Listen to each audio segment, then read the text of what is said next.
শবে কদরের রাতের নামাজের নিয়ম কি? শবে কদরের রাতের নামাজের কি নিয়ম? কয় রাকাত পড়বেন? প্রথম রাকাতে কোন সূরা পড়বেন, কতবার পড়বেন? দ্বিতীয় রাকাতে কোন সূরা পড়বেন, কত রাকাত পড়বেন? জানা আছে তো আপনাদের? জানা নাই? একজনও জানেন না? ইন্না লিল্লাহি ওয়া ইন্না ইলাইহি রাজিউন। হাজার হাজার মানুষের বিশাল সমাবেশ, আপনারা একজনও শবে কদরের নামাজের নিয়ম জানেন না? এটা তো খুব খারাপ কথা ভাই, নিয়ম তো জানতে হবে। আচ্ছা আমি বলে দিচ্ছি, শবে কদরের নামাজের নিয়ম হলো অন্য যে কোনো নামাজ যেভাবে পড়েন শবে কদরের নামাজও একইভাবে পড়বেন। এই হলো শবে কদরের নামাজের নিয়ম।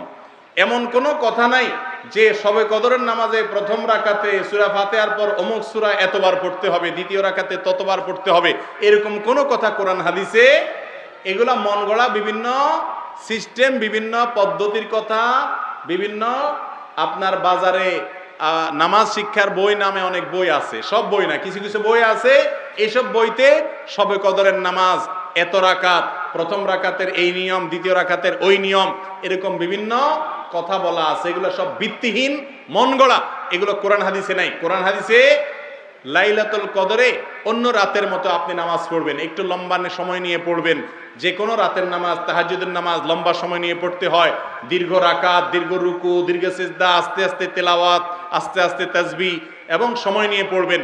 দুই রাকাত করে পড়বেন, যে কোনো সূরা দিয়ে পড়তে পারেন, একবার পড়বেন না দুইবার পড়বেন সূরা ফাতিহার পরে সূরা, এটা আপনার ব্যাপার, কোনো সূরা নির্ধারিত না।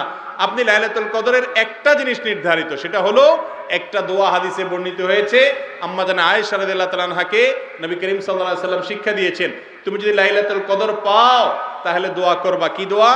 আল্লাহুম্মা ইন্নাকা আফুউন তুহিব্বুল আফওয়া ফাআফু আন্নী। আল্লাহ আপনি ক্ষমাশীল, ক্ষমা করতে ভালোবাসেন, অতএব আমাকে ক্ষমা করে দেন। ক্ষমা করতে ভালোবাসেন, অতএব আমাকে ক্ষমা করে দেন। এই দোয়া পড়বেন লাইলাতুল কদরে। এছাড়া আল্লাহর কাছে যে কোনো দোয়া করবেন, দুই রাকাত করে নামাজ যতটুকু পারেন তৌফিকুল্লাহ পড়বেন। কোনো সূরা কেরাত নিয়ম নির্ধারিত নাই, সারা রাত আপনি দোয়া করবেন, ইবাদত করবেন।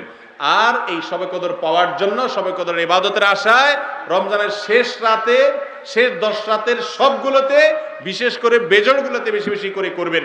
শুধু 27 তারিখকেই করবেন, অন্যগুলোতে ঘুমাবেন।